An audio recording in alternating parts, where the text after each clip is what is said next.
माँ जी। बाहरी हो गई हो, सुनाई नहीं देता, गेट बंद कब कीजिए, से गेट चिल्ला रही बंद। हूँ। अंदर आए, उस गेट को बंद कर दीजिए। रखो वहाँ। क्या बात है माँ जी, आपने मुझे बुलाया? हाँ बुलाया, तुम्हारा शक्ल देखने नहीं बुलाया। तुम्हारे बाप ने शादी के वक्त 3 लाख रुपए एक 4 चक्के की गाड़ी लेने का वादा किया था, जो अभी तक भिजवाए नहीं। क्या हुआ उन पैसों का?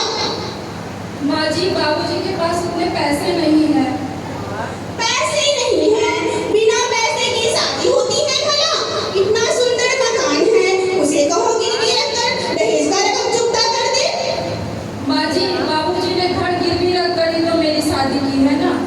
अच्छा ठीक है, जाओ अपने बाप से कहना दहेज का इंतजाम करके यहाँ भिजवा दे। ठीक है। बेटा विनोद, बेटा विनोद। आया माँ जी, आपने मुझे बुलाया? हाँ बेटा बुलाया, इधर आओ।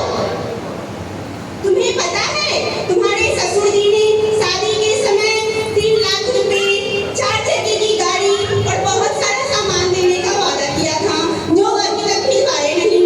वो सब तो ठीक है माँ जी, लेकिन आप चिंता मत कीजिए, मैं उनसे यूं चुटकी बजाकर दहेज का पैसा निकलवा लूंगा।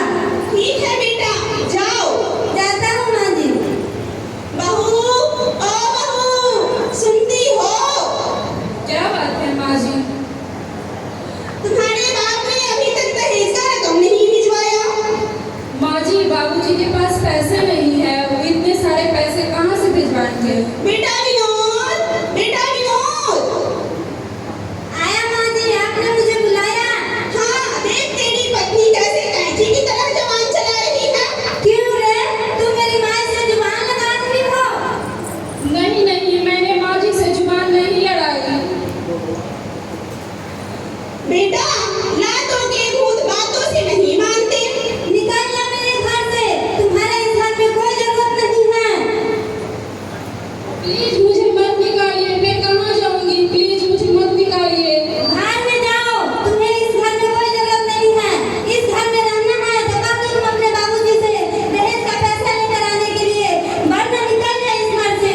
मैं कहाँ जाऊंगी? प्लीज मुझे मत निकालिए, भगवान के लिए मुझे मत निकालिए।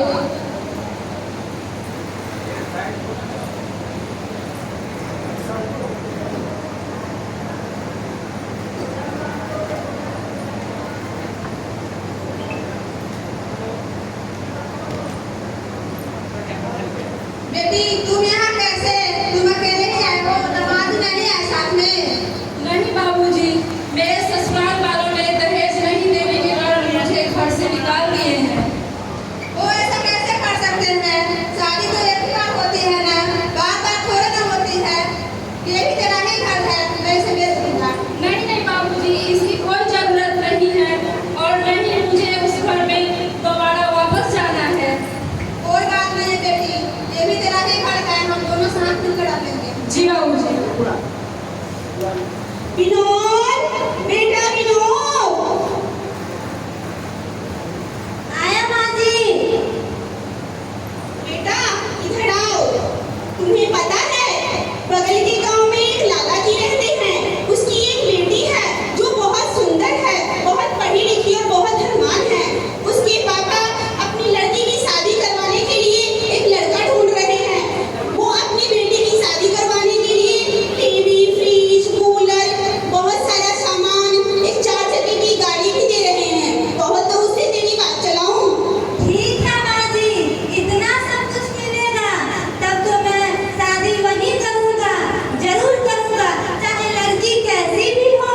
ठीक है बेटा, जाओ मेरे लिए एक बहू लेकर आओ। लाता हूँ माँ जी।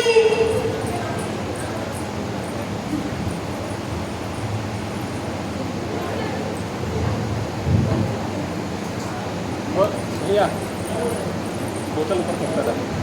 बोतल ऊपर माँ, रख दो। माँ आपके लिए नई बहू लेकर आया हूँ।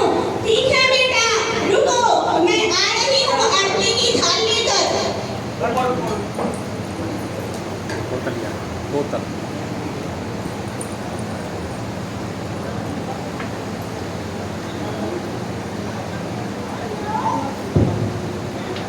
बहू अपने पैर अंदर रखो।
रोड में कितना कचरा लगा है, झाड़ू लगा दो प्लीज।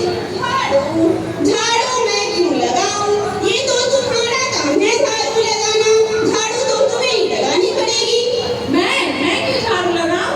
मेरे पापा ने इतने सारे पैसे देकर यहाँ झाड़ू लगाने के लिए भेजा, मैं नहीं झाड़ू लगाऊं।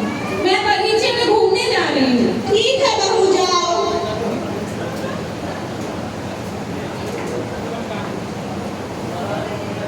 माँ, ये सब आप क्या कर रही हो? झाड़ू लगा रही हूँ बेटा। और पलक कहाँ है? बहू तो बगीचे में घूमने गई है। पलक, ओ पलक, कहाँ हो तुम? हाँ, आपने मुझे बुलाया? यहाँ माँ जी झाड़ू लगा रही है और तुम बगीचे में घूम रही हो। ये सब तो तुम्हारा काम है ना। मैं झाड़ू क्यों लगाऊं? मेरे घर पर इतने सारे नौकर रहते थे, वहाँ वो लोग झाड़ू लगाते और यहाँ मैं झाड़ू लगाऊं? मैं पैसे देकर आई हूँ, मेरे पापा ने इतने सारे पैसे देकर यहाँ झाड़ू लगाने के लिए भेजा। मैं जो चाहूँ आप लोगों से करवा सकती हूँ, हटो मेरे रास्ते से। माँ जी, ओ माँ जी, कहाँ हो आप? हाँ बहू, तुमने मुझे बुलाया? माँ जी, मैं अपने फ्रेंड के साथ मूवी देखने जा रही हूँ। घर का बर्तन झाड़ू पोछा आप कर लेना, ठीक है?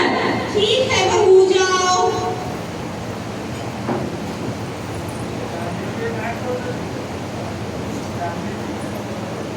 माँ, हाँ बेटा। पलक कहाँ है? बेटा, बहू तो अपनी सहेलियों के साथ फिल्म देखने गई है। माँ, एक बात कहूँ? हाँ बेटा, बोलो। इससे अच्छी तो मेरी पहली ही पत्नी थी। हाँ बेटा, तुम तो ठीक कह रहे हो।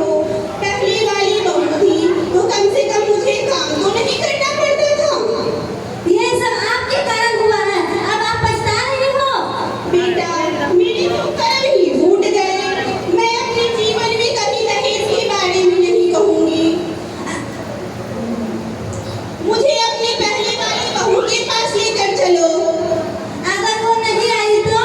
मैं उसे मना लूंगी। चलो चलते हैं। ठीक है बेटा, चलो। समधी जी, राम राम।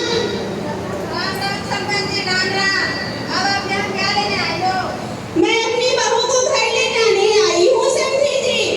अब यहाँ आपकी कोई बहू नहीं रहती, यहाँ सिर्फ मेरी बेटी रहती है, क्योंकि आपने दहेज के कारण अपने घर से निकाल दी थी। समधी जी, मुझे माफ कर दीजिए। मुझे पता चल गया है, पैसे से बढ़कर एक संस्कारी बहू होती है, जो मैं अपनी बहू को घर साथ लेकर ही जाऊंगी। लेकिन मैं अपने बेटी को आपके साथ नहीं भेजना चाहती, क्योंकि पहले आपने अपने बेटे को शादी कर ली, दहेज के कारण घर से निकाल दी मेरी बेटी को, और फिर जब उसने आपको ठुकरा दिया तो फिर आप मेरे पास वापस लौट के आ गई। समधी जी, मुझे माफ कर दीजिए। मुझे अपनी गलती का पश्चाताप हो गया है। ठीक है, मैं अपनी बेटी से बात करके बताता हूँ। ठीक है समधी जी, पूछ लीजिए।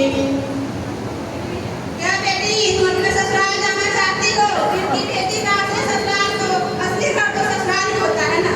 हाँ बाबूजी, मैं अपने घर वापस जाना चाहती हूँ। समझा जी? जी समधी जी। मेरी बेटी आपके साथ जाने के लिए तैयार है, ठीक लेकिन अगर दोबारा से कुछ ऐसा गलती हुआ तो मैं फिर माफ नहीं करूंगी। ठीक है समधी जी, मैं आपसे वादा करती हूँ कि मैं अपने जीवन में कभी दहेज के बारे में नहीं कहूँगी। अपनी बहू को कभी दहेज के लिए प्रताड़ित नहीं करूँगी, उसे कभी परेशान नहीं करूँगी, और मैं अपनी बहू को बहुत अच्छे तरीके से रखूँगी। ठीक है बेटी। बाबुल की दुआएं लेती जा, जा तुझको सुखी संसार मिले। मैके की कभी ना याद आए, ससुराल में इतना प्यार मिले। ठीक है बहू, अपने घर चलो। पीछे पीछे इसकी मम्मी पीछे ले रही है ना। ए पप्पू, ओए